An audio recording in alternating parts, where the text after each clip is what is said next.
Baik, kita buka kuliah kita, pengajian kita malam ni insya-Allah dengan sama-sama membaca umul kitab ila hadratin Nabi Muhammadin Mustafa Rasulullah sallallahu alaihi wasallam wa ala alihi kiram wa ashabil izam. Insyaallah al-Fatihah.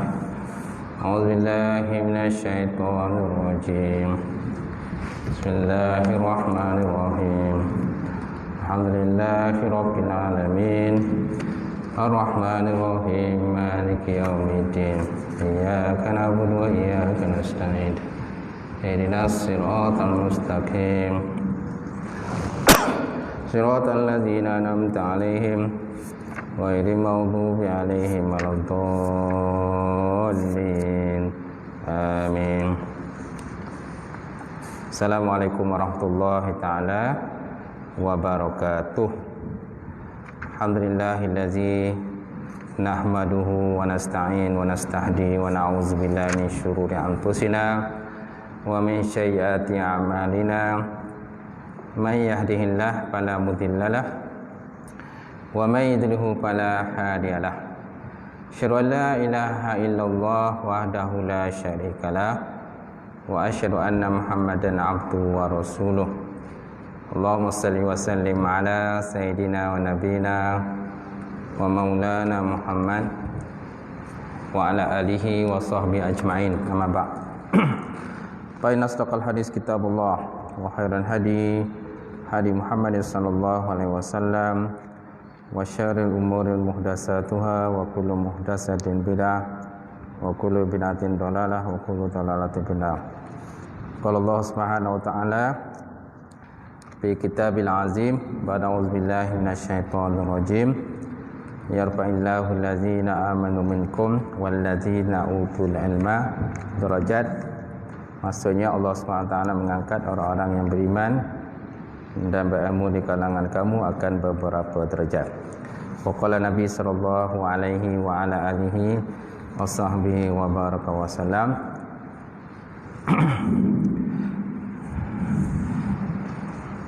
La yu'minu ahadukum hatta akuna ahabba ilaihi min walidihi wa waladihi wan nasi ajmain.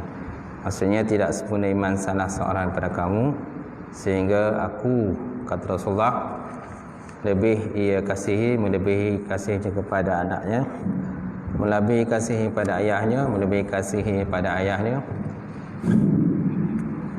anaknya, dan melebihi kasihnya kepada manusia semuanya. Alhamdulillah. Yang mati Fadil Imam kita, lupa juga Fadil Tuan Bilal, kemudian Tuan Siak, kemudian pengurusi masjid, jawatan kuasa sidang jemaah muslimin muslimat, mukminin mukminat rahimahullah taala. Alhamdulillah. Kita banyakkan budi dan syukur kepada Allah Subhanahu wa taala kerana pada malam ini sekali lagi kita dapat bersama untuk kita meneruskan pengajian kita bab tauhid akidah, kitab Jauharatul Tauhid, kitab Jauharatul Tauhid, muka surat 142. Betul tak? Berkenaan ilmu, pengertian dan juga ta'alluqnya ilmu. Baik, apa kata musannif pengarang kitab dalam syair dia? Wa ilmuhu wa la yuqalu muktasab fattabi' sabilal haqqi watrahil riyab. Wa ilmuhu wa la yuqalu muktasab fattabi' sabilal haqqi watrahil riyab. Maksudnya apa? Wa ilmuhu, dan ilmunya Allah. Wa ilmuhu, dan ilmunya Allah. Wa la yuqalu muktasab, dan tidak dikatakan ilmu Ta'ala itu muktasab, hasil daripada usaha. Jadi namakan ilmu Ta'ala itu hasil usaha. Kalau kita, ilmu kita kena hasil usaha, kena usaha berapa? Tak usaha duduk ya, tak dapat apa-apa.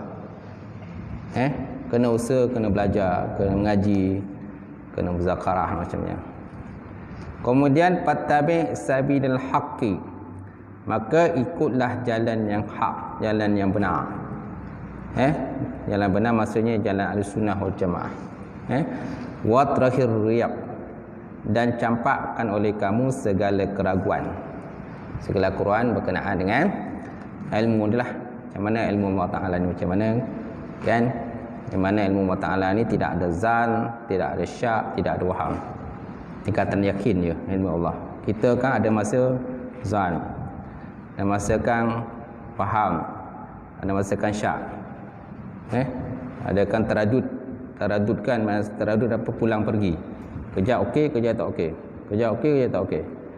Itu ilmu manusia lah, perasaan manusia. Tapi Allah Ta'ala tidak ada, begitulah keadaan yang tak ada macam tu. Baik, insyaAllah kita lihat definisi ilmu. Terdapat beberapa definisi ilmu. Ini salah satu daripada definisi ilmu ataupun ta'arif ilmu.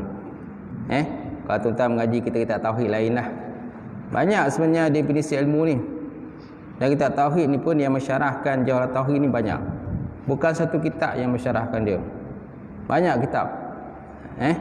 Contohnya kitab Tuhfatul Murid. Ni mensyarahkan juga Jawharatul Tauhid.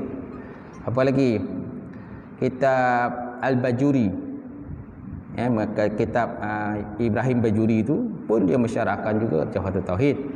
Kitab Hasyatus Sawi pun mensyarahkan juga Jawharatul Tauhid. Banyak kitab-kitab Arab ni dia syarahkan kitab syair ini, syair matan Syekh Laqani, Ibrahim Laqani ini. Baik, kita lihat definisi ilmu. Sifatun azliyatun muta'alliqun bi jami'il wajibat wal jaizat wal mustahilat ala wajhil ihatah ala ma huwa bihi min ghairi sabqi khafa'in, min ghairi sabqi khafa'in.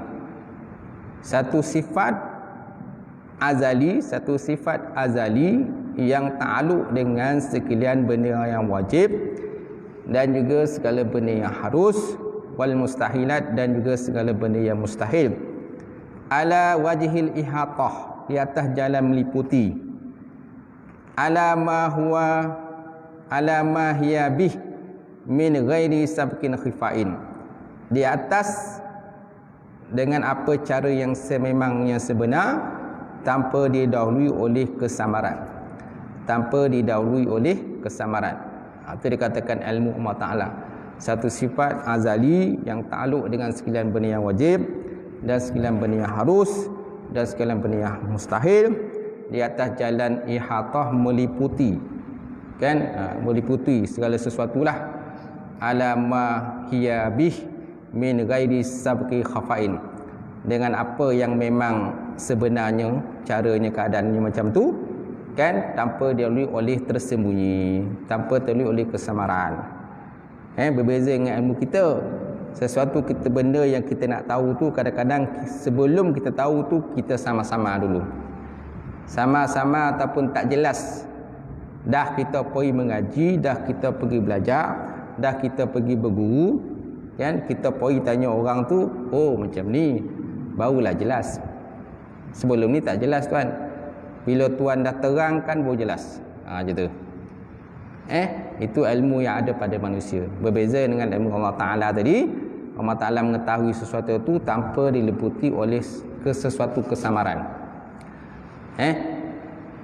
Tanpa dilalui oleh sesuatu yang tak jelas, terus jelas. Macam itulah faham dia. Itu ilmu Allah Subhanahu Wa Ta'ala. Ini satu definisi lah. Dia ada satu lagi definisi berkenaan ilmu ini. Antara definisi ilmu ni yang lain ialah seperti sifatun azaliyatun qa'imatun bizatihi ta'ala tankashifu biha al-ma'lumat inna ta'alluqiha biha. Ini sebut dalam kitab Tuhfatul Murid. Sebut dalam kitab tu disebut, dikatakan sebagai ilmu itu satu sifat yang azali yang berdiri dengan zat Allah Subhanahu Wa Ta'ala, tankashifu biha ma'lumat, yang terbuka dengannya segala benda yang maklum. Terbuka dengannya segala benda yang maklum di ketika ta'aluk ia dengannya, biha dengannya, ketika ta'aluknya dengannya, ketika ta'aluknya dengannya sesuatu benda yang maklum tadilah. Ini juga pun dikatakan sebagai ilmu, satu sifat yang azali yang berdiri dengan zat Allah Ta'ala, yang terbuka dengannya segala benda yang maklum ketika ta'aluknya ilmu tadi terhadap benda yang dimaklumkan tadilah. Ni pun sama juga lebih kurang definisi tadi dengan yang kita sebut dalam kitab ini. Satu sifat azali yang ta'aluk dengan sekalian benda yang wajib, benda yang harus, benda yang mustahil, di atas jalan meliputi, kan, sesuai dengan apa yang memang sebenarnya, tanpa dilalui oleh sesuatu kesamaran. Boleh tuan-tuan? Itu dikatakan oleh Allah Ta'ala. Baik, kemudian kita lihat dalam kitab ini, pada perkataan kami muta'alliqul bijami'i, terdapat isyarat kepada ta'alluq ilmu dengan sekalian sesuatu dengan ta'alluq tanjizi qadim. Boleh sebut muta'alliqul bijami'i, berta'alluq dengan sekalian benda yang wajib, benda mustahil, benda yang harus dan sebagainya. Jadi ta'alluq itu ta'alluq apa? Ta'alluq tanjizi qadim. Hanya satu ta'alluq saja yang ada dalam ilmu, ta'alluq tanjizi qadim. Kalau tuan-tuan lihat dalam kudrat ke iradat ke, dia ada macam-macam ta'alluq. Ta'alluq suruhi qadim lah, kemudian ta'alluq tanjizi hadis lah, ta'alluq qabdah lah, genggaman Allah Subhanahu Wa Taala dan sebagainya. Ada pelbagai ta'alluq ke situ. Tapi untuk ilmu ni satu ta'alluq je, iaitulah ta'alluq tanjizi qadim. Apa makna tanjizi? Tembus. Sesuatu benda yang tembus, yang masih dalam ilmu Allah, dalam bentuk qadim lagi, bukan dalam bentuk hadis. Dia tak ada ta'alluq untuk hadis.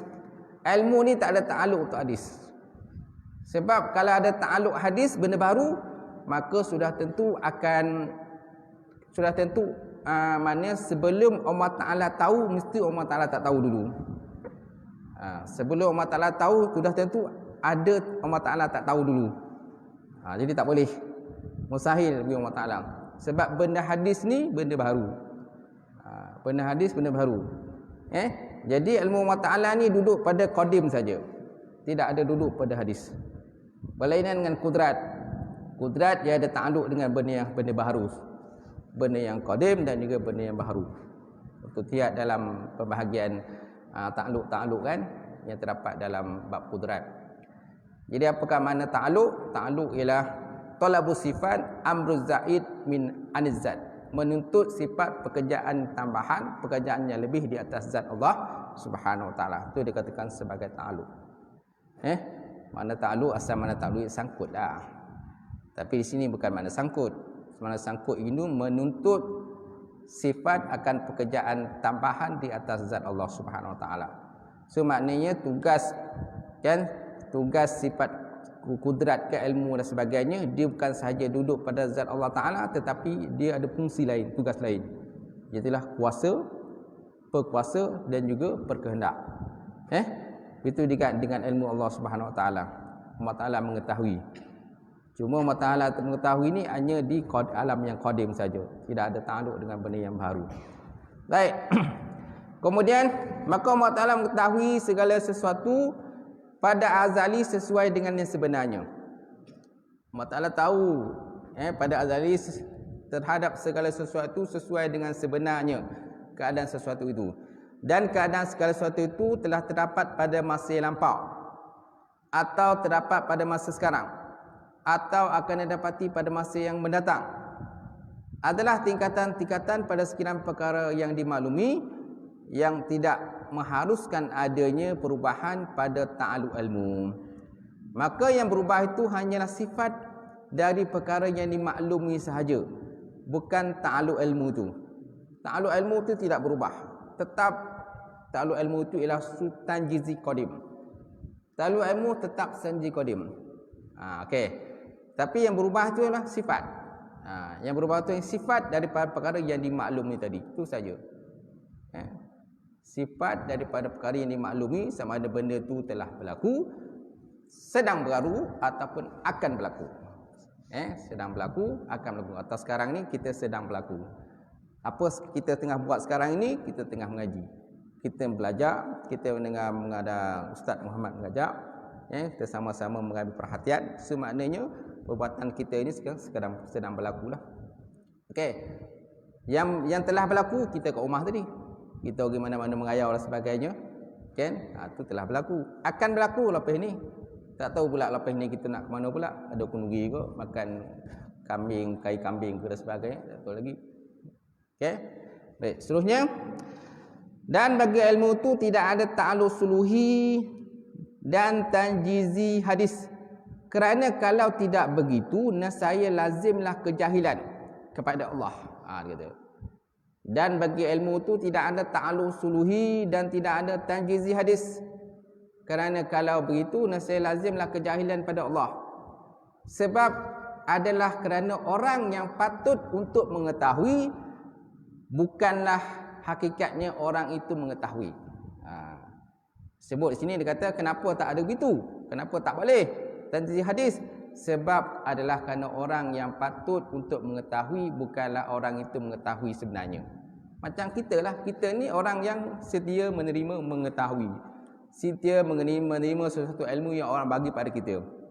Sebelum orang bagi ilmu kat kita, kita tahu tak benda tu? Tak tahu pun. Tak faham pun. Jadi hasil daripada kita mengaji, hasil kita berguru, kita bersekolah, kita masuk universiti dan sebagainya, dengar pesyarah cakap, berceramah dan sebagainya, maka daripada tak tahu kita tahulah. Tapi hakikat sebenarnya kita ni bukan orang yang tahu. Kita ni sebenarnya kosong je, tak ada apa je.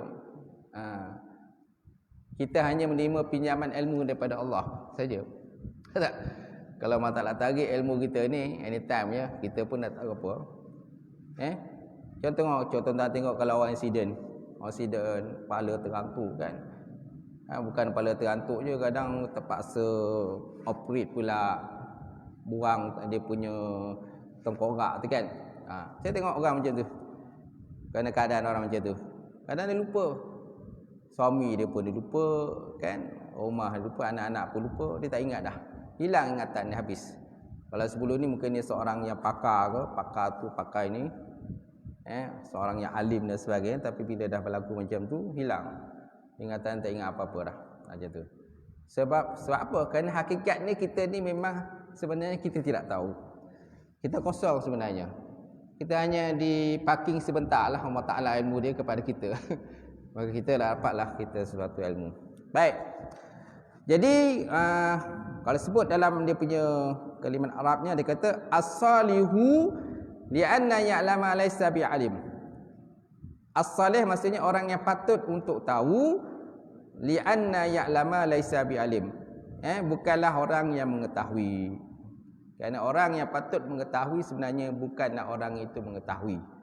Baik. Dan tanjizi hadis adalah melazimkan terdahulu kejahilan.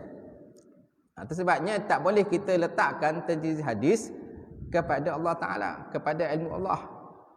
Sebab apa? Nanti akan berlaku kejahilan dulu. Mana boleh Allah Ta'ala jahil dulu baru alim. Kalau kita jahil dulu barulah kita alim. Tak ada kita ni tuan lahir saja kita jadi alim. Kita pakar tentang hukum hakam. Bila orang tanya hukum hakam, kita tahu semua. Kita baru lahir, budak kecil lagi tak tahu apa. Biasanya kita tahu apa-apa kan. Tapi tiba-tiba orang tanya kita tentang fatwa tu, fatwa ni dan sebagainya, kita boleh jawab. Ada tak macam tu tuan-tuan? Tak berlaku kan? Tak berlaku. Kita kena mengaji, belajar 20 tahun mengaji, 20 tahun mengaji, 30 tahun mengaji baru jadi alim. Tak? Hakikat dia begitulah. Baik. Inilah dipegang oleh Imam Sanusi dan orang-orang yang mengikutinya, dan dialah yang sahih. Dia ni maksudnya pendapat tadi. Pendapat menyatakan bahawa ta'aluk yang ada pada ilmu itu ialah ta'aluk tanjizi qadim sahaja. Tidak ada ta'aluk lain. Ini pendapat yang pertama lah. Ini pendapat pertama, belum pendapat lain lagi Ustaz. Kan? Macam tu. Okay. Jadi kalau ikut pendapat Imam Sanusi, yang kata Imam Sanusi itu yang mengarang kitab Matan Sanusi itu, kitab dia tak tebal sangat pun. Nipis kitab dia, kitab Arab yang dia ada terjemahkan. Sesiapa yang pernah mengaji kitab pondok kan, Imam Sanusi itu, dia macam kitab Jurumiyah je. Kitab dia nipis je. Macam kitab Jurumiyah. Siapa pernah mengaji kitab Jurumiyah tu, al-kalabu wal-lafzu murakkabu al-mufidu bil wadi wa aqsamuhu salasatun ismun wa fa'lun wa harfun kan. Ngaji kitab Jurumiyah tu. Sabalah lebih kurang macam tu je kitab dia. Kitab Matan Sanusi tu bukannya tebal sangat pun. Sebab apa? Dia matan ataupun mukhtasar matan. Matan ni benda ringkas. Tapi tengok syarah dia. Syarah ni pun banyak macam syarah ni macam-macam orang mensyarahkan. Ulama tu syarahkan, ulama ni syarahkan. Sama juga dengan kita apa ni, Jawahirut Tauhid ni. Jawahirut Tauhid ni dia punya bait-bait syair tu aja. Bukannya banyak sangat pun. Tapi dia punya syarah tu meleleh panjang dia. Betul tak? Faham tak tengok? Betul juga dengan kitab-kitab contohnya Minhajul Talibin ke yang dikarang Manawi kan. Kitab Minhajul Talibin tu matan je. Matan fiqh tu. Kan? Dia kitab dia terbani je, dia punya matan saja. Tapi syarahnya berjilid-jilid. Orang syarahkan kitab itu. Kan? Sampai 20 jilid, 30 jilid mensyarahkan. Masya-Allah tuan-tuan. Nampak itulah ilmu Islam ni, ilmu Allah Taala ni. Baik. Kemudian sebahagian ulama ada menjadikan bagi ilmu tu 3 takluk. Okey, ini sebahagian ulama pula nyatakan ada 3 takluk. Yang pertama tadi 1 takluk je. Tidak ada takluk lain. Yang kedua ataupun sebagian ulama ada menyatakan 3 takluk. Pertama, takluk tanjizi qadim. Okey, pertama takluk tanjizi qadim dengan nisbah kepada zat Allah Subhanahu Wa Taala dan juga sifat-sifatnya Allah. Sama macam yang tadilah. Okay. Yang kedua suluhil qadim. Yang kedua suluhil qadim. Qadim juga. Tadi tanjizi, ini suluhi. Patutnya pada qadim, Suluhil qadim dengan nisbah kepada selain daripada Allah Subhanahu Wa Taala sebelum wujudnya. Kerana ilmu itu patut untuk ta'aluk dengan ta'aluknya sedang ia tidak pernah ta'aluk dengan wujudnya dengan perbuatan ataupun dengan sebenarnya. Kerana ilmu terhadap wujud sesuatu sebelum wujudnya adalah satu kejahilan. Akan tetapi ilmunya Allah Ta'ala bahawa sesuatu itu akan ada adalah ta'aluk tanjizi qadim. Ta'aluk tanjizi qadim. Yang kedua, ta'alluq usuluhil qadim dengan nisbah kepada selain daripada Allah Taala. Sebelum wujudnya apa? Benar hadis tadi. Sebelum wujudnya benar hadis. Kerana ilmu itu patut untuk ta'alluq dengan ta'alluqnya sedangkan dia tidak pernah ta'alluq dengan wujudnya dengan perbuatan ataupun dengan sebenarnya. Kerana ilmu terhadap wujudnya sesuatu sebelum wujudnya adalah satu kejahilan. Akan tetapi ilmunya Allah Ta'ala bahawa sesuatu itu akan ada dinamakan sebagai tanjizi qadim. Semaknanya kembali juga tanjizi qadim tadi. Dia kembali juga pada tanjizi qadim. Walaupun ada juga pendapat menyatakan sulul qadim. Mana patutnya Allah Ta'ala, patutnya pada ilmu Allah Ta'ala tu dia mengetahui segala sesuatu itu. Patutnya Allah Ta'ala dalam ilmu Allah Ta'ala dia mengetahui sesuatu. Kalau tanjizi ni tembus tapi dalam qadim lagi. Dalam qadim lagi maknanya dah terlaksanalah segala kehendak Allah Taala tadi. Kalau suluhi ni dia belum terlaksana tetapi masih dalam qadim, dalam ilmu Allah Subhanahu Wa Taala tadi. Belum terlaksana tapi akan terlaksana. Aja tu. Tapi masih dalam ilmu Allah Subhanahu Wa Taala. Baik. Kemudian ada pun perkataan golongan pertama. Adapun perkataan golongan pertama, mana golongan pertama? Tanjiz qadim. Tanjiz qadim, okey. Bahawa kalau ada bagi Allah Taala itu ta'alluq suluhil qadim, ni saya lazimlah kejahilan kerana yang patut untuk mengetahui tidaklah termasuk orang mengetahui. Jadi dibantah. Jadi dibantah tentang orang kata pendapat yang kedua itu, suluhil qadim itu. Adapun perkataan golongan pertama bahawa kalau ada bagi Allah Taala suluhul qadim, dan saya lazimlah kejahilan kerana yang patut mengetahui tidaklah termasuk orang mengetahui. Jadi maknanya golongan pertama ini dia bantah golongan kedua tu. Nampak? Golongan pertama yang berpegang bahawa Allah Taala tu ada tanjiz qadim. Jadi dia membantah golongan kedua ni. Yang nombor 2 tu. Suluhul qadim. Tak? Sebab apa? Kalau ada suluhul qadim, saya akan nanti adalah orang kata ilmu yang belum diketahui, Kemudian ada ilmu yang sedang diketahui dan ada ilmu yang akan diketahui. Akan ada step-step begitu. Sedangkan benda itu kalau berlaku begitu sudah tentu ada kejahilan dahulu, dia kata. Sedangkan itu mustahil bagi Allah Subhanahu wa taala. Benda ni rumit sikitlah perbincangan ni. Jadi ada pun perkataan golongan pertama bahawa kalau ada bagi Allah Taala tu suluhil qadim, saya lazimlah kejahilan kerana yang patut untuk mengetahui tidaklah termasuk orang mengetahui. Jadi dapat dijawab bahawa subut ataupun tetapnya zuhud wujud bagi si zahid dengan perbuatan ataupun dengan sebenarnya tidaklah patut untuk diketahui dengan perbuatan sebelum wujudnya. Dan ketiadaan bertakluknya ilmu dengan sesuatu yang tidak patut untuk diketahui tidaklah terhitung satu kejahilan, sebagaimana ketiadaan takluknya kudrat dengan yang mustahil tidak terhitung satu kejahilan. Jadi dibantah balik. Golongan yang pertama tadi dia membantah golongan kedua. Golongan yang pertama, golongan yang kedua pula jawab balik. Golongan yang kedua dia jawab, dia kata tak boleh kamu kata begitu, sedangkan benda tu dalam alam qadim lagi. Walaupun ada step orang kata sebelum diketahui, sedang diketahui dan akan diketahui, dan di alam yang qadim itu. Nampak? Jadi seolah macam ada kejahilan, sebenarnya tidak ada kejahilan kat situ. Tak ada pun wujud kejahilan. Sebab apa? Benda tu masih lagi dalam ilmu Allah Taala di alam yang qadim. Dia kata bukan di alam yang hadis tetapi di alam yang qadim, dia kata. Jadi dijawab, dia kata bahawa subut mana tetapnya wujud bagi contoh si Zaid. Contohlah kita letak si Zaid, seorang laki-laki Zaid, dengan perbuatan ataupun dengan sebenarnya tidaklah patut untuk diketahui dengan perbuatan sebelum wujudnya, dan ketiadaan takluk dengan ilmu dengan sesuatu yang tidak patut untuk diketahui tidaklah terhitung satu kejahilan, sebagaimana ketiadaan takluknya kudrat dengan yang mustahil tidak terhitung suatu kejahilan. Jadi sebagaimana kudrat itu kan, sebagaimana kudrat itu, kudrat kan ada dia punya orang kata suluhil qadim, lepas tu tanjizi hadis, takluk qabdah dan sebagainya kan. Kan ada takluk-takluk begitu. Kenapa pada kudrat pun, kenapa pada kudrat kita tak boleh katakan Allah Taala ada kejahilan? Begitu juga dengan ilmu, dia kata. Begitu juga dengan ilmu, walaupun ada step-step begitu, tetap juga kita tak boleh katakan kejahilan. Macam tu.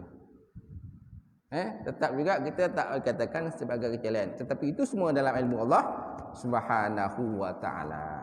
Berbeza dengan ilmu kita. Berbeza dengan ilmu kita, kita ada kejahilan dahulu. Macam tadilah. Kita sebelum kita tahu, kita tak tahu apa-apa. Jadi kita tidak tahu apa-apa itu menunjukkan kita sebenarnya didahului oleh kejahilan. Berbeza yang pada Allah Ta'ala itu, walaupun dia ada step-step begitu, tetapi kita tak boleh katakan Allah Ta'ala itu kejahilan bagi dia. Maha suci Allah Ta'ala daripada sifat-sifat kejahilan. Begitu juga dengan kudrat. Walaupun kudrat itu dia ada pelbagai-bagai step. Kan dia ada suluhil qadim, tanjizi qadim, lepas tu ada suluhil hadis, tanjizi qadim, apa itu takluk qabdah dan sebagainya, ada pelbagai takluk itu, ada step-step begitu kan. Tak. Tetapi bukanlah Allah Taala itu didahului oleh kejahilan. Macam tu. Mustahil bagi Allah Taala ada begitu. Baik, kemudian yang ketiga takluk tanjizi hadis dengan nisbah bagi selain Allah Taala sesudah wujudnya dengan perbuatan. Yang ketiga, yang pendapat yang kedua tadi kan, pendapat kedua kan menyatakan ada tiga takluk kepada ilmu. Pertama takluk tanjizi qadim, yang kedua suluhul qadim, dan yang ketiga takluk tanjizi hadis dengan nisbah kepada selain Allah sesudah wujudnya dengan perbuatan Allah ataupun dengan sebenarnya. Okey, ini takluk yang ketiga, makna takluk tanjizi hadis, takluk ilmu Allah Taala, takluk ilmu Allah Taala terhadap hamba, terhadap manusia. Takluk Allah Taala terhadap manusia. Okey? Kerana kita ni asalnya memang pinjam dalam ilmu Allah Subhanahu Wa Taala, dan kita mengikut aja apa yang sebenarnya di sebalik hijab tu, kita semua mengikut. arahan Allah Subhanahu wa taala, ketentuan Allah Subhanahu wa taala. Kalau dilihat di sebalik hijab. Baik, kemudian akan tetapi yang hak. Okey, yang tetapi yang sebenar ni macam mana? Okey, ada 3 tadi pendapat kan untuk kaul yang kedua. Akan tetapi yang hak ataupun yang benar bahawa ilmu itu tidak mempunyai takluk kecuali takluk tanjizi qadim sahaja, dia kata. Mana kembali pada pendapat yang pertama tadi. Maka Allah Ta'ala mengetahui segala sesuatu pada azali dengan ijmal dan tafsir. Jadi Allah Ta'ala tahu sejak azali lagi ataupun di azali Allah Ta'ala tahu dah setiap benda tu secara tafsir atau ijmal, secara terperinci ataupun secara ringkas. Semua Allah Ta'ala tahu. Benda secara terperinci ke, benda secara detail ke, semua dalam ilmu Allah Ta'ala. Okey. Dan juga benda secara ijmal, secara ringkas pun semua diketahui oleh Allah Ta'ala. Dan mengetahui pula akan segala yang kulli dan juzi, benda-benda kul. Kulli ni benda yang besar-besar. Juzi ni benda yang berjuzuk-juzuk, benda kecil-kecil lah. Semua itu dalam ilmu Allah Subhanahu wa taala. Dan telah kafirlah golongan falsafah, golongan falsafah yang mana mereka mengingkari ilmu Allah Ta'ala itu dengan segala juz'i, sebagaimana telah kafir mereka dengan mengingkari terhadap baharunya alam. Terhadap alam tu dia kata alam tu hadis. Terhadap baharunya alam, dia kata alam ni bukan baharu tapi alam ni qadim. Dan pengiringan jasad-jasad besok pada hari kiamat. Mana jasad manusia semua akan dihiring kepada masyarakat. Jadi golongan falsafah mengingkari perkara tadi.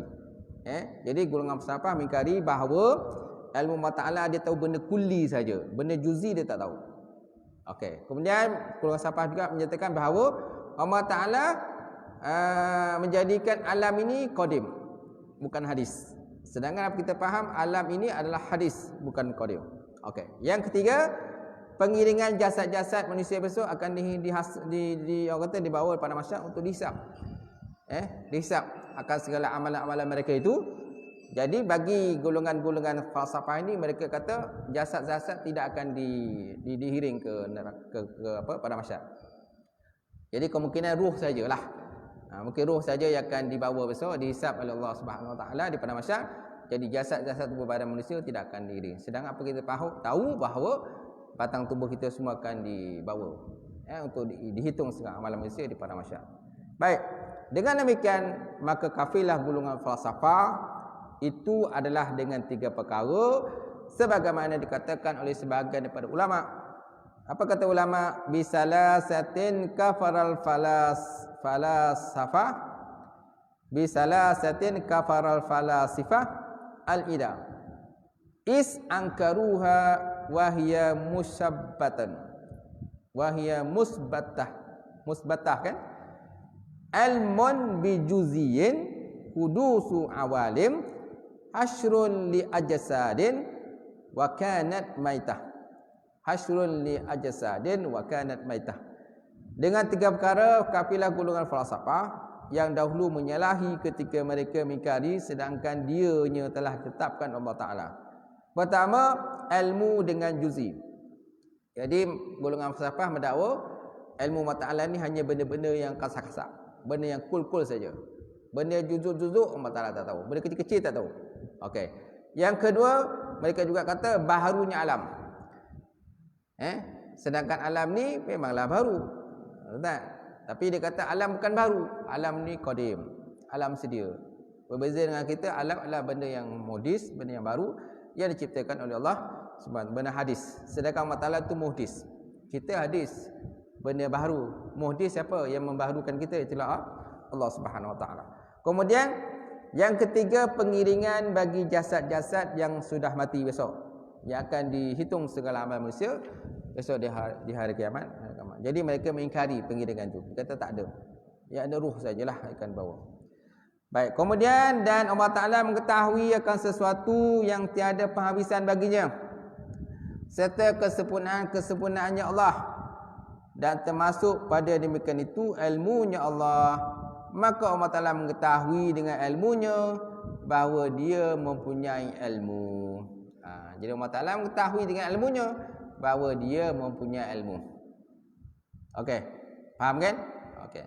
Kemudian dan dalil atas wajibnya ilmu bagi Allah Subhanahu Wa Taala itu ialah bahawa Allah Taala itu pelaku bagi sesegala satu perbuatan. Allah Taala itu pelaku dari satu perbuatan yang disempurnakan dan dihukumkan dengan qasad dan ikhtiar. Dan dihukumkan dengan qasad dan juga ikhtiar. Dan tiap-tiap yang seperti itu wajib baginya ilmu, maka Allah Ta'ala itu wajib juga baginya ilmu.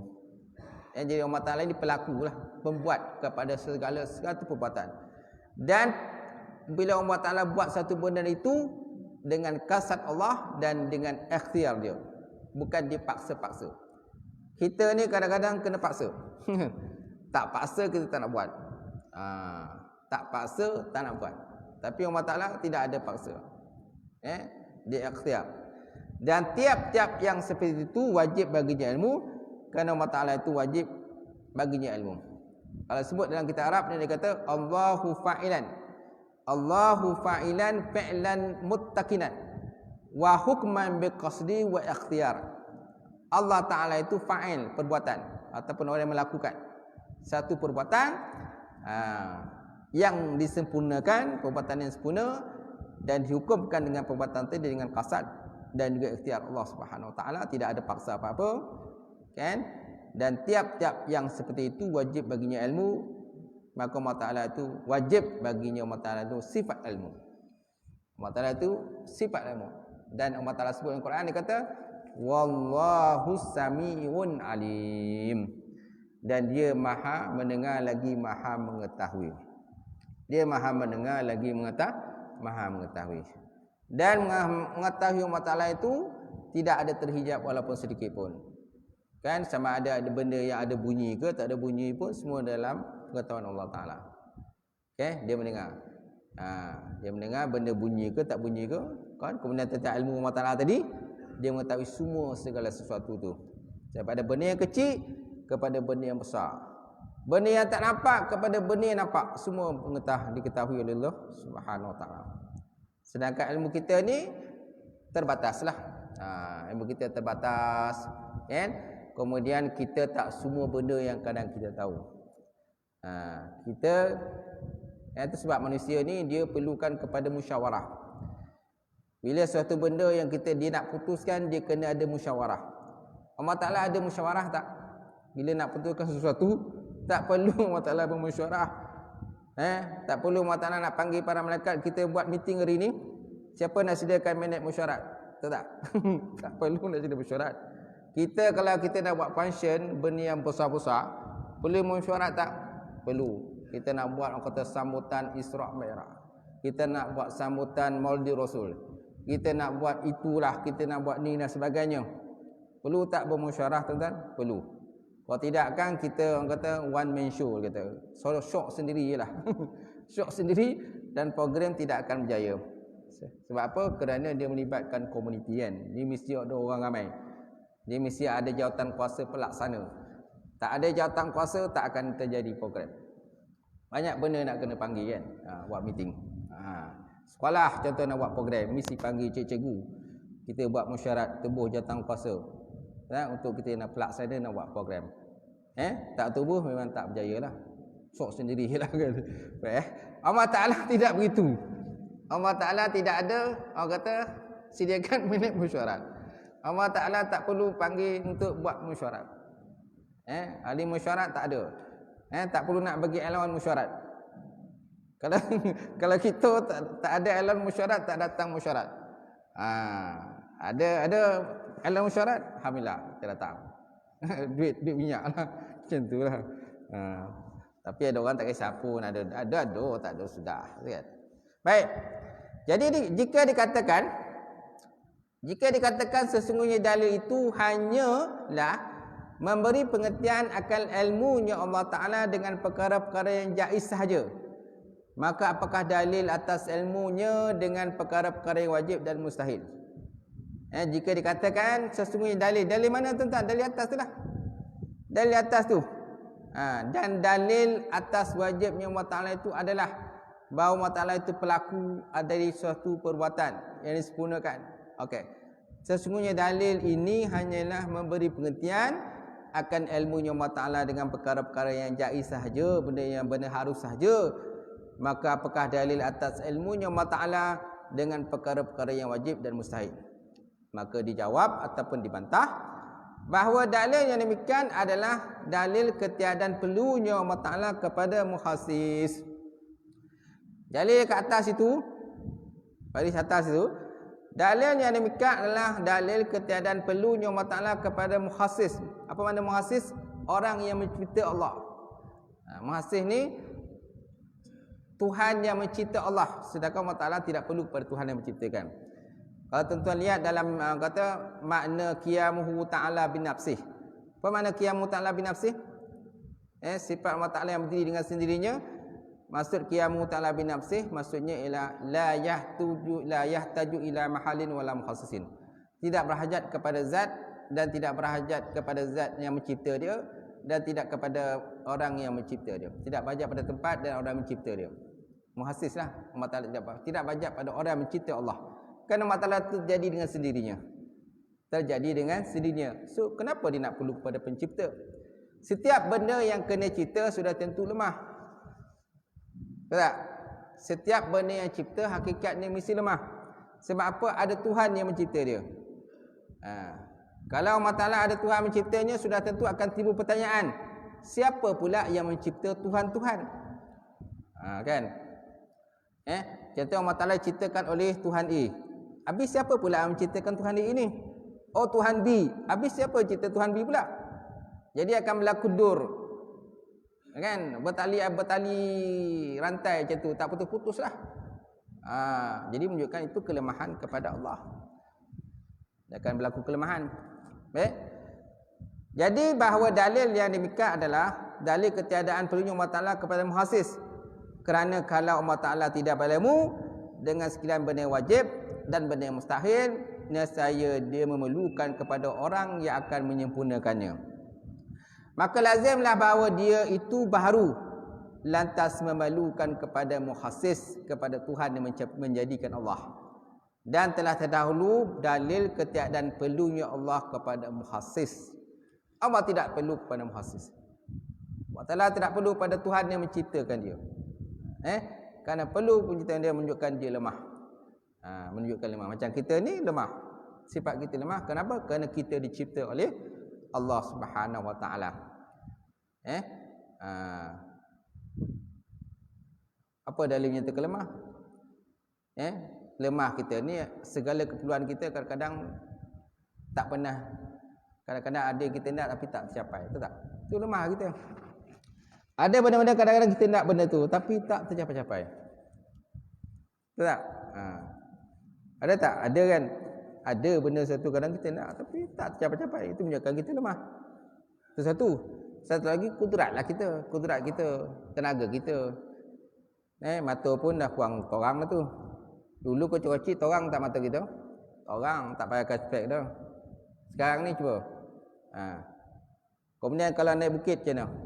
Muda-muda dulu naik bukit macam mana? Mencanak tak naik bukit? Canak kan? Laju naik bukit. Sekarang ni cuba naik bukit.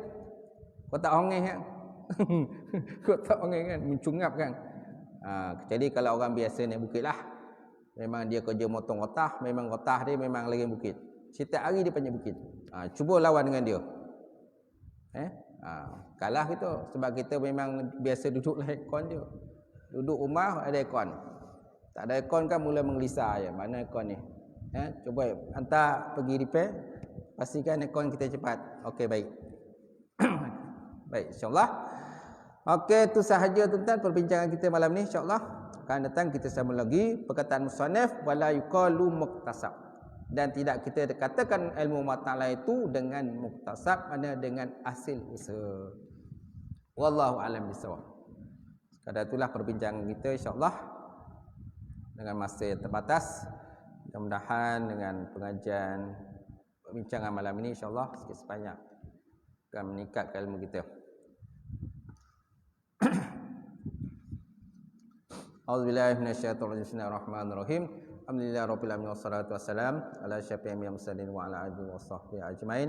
Allahumma zidna ilman nafi'a wa yaqina salika wa lam taqabbala rizqan halalan mubarakatan katsira wasyana fataya alim ya lana qulubana biduri ma'rifataka wa tahlana futuhal arifin.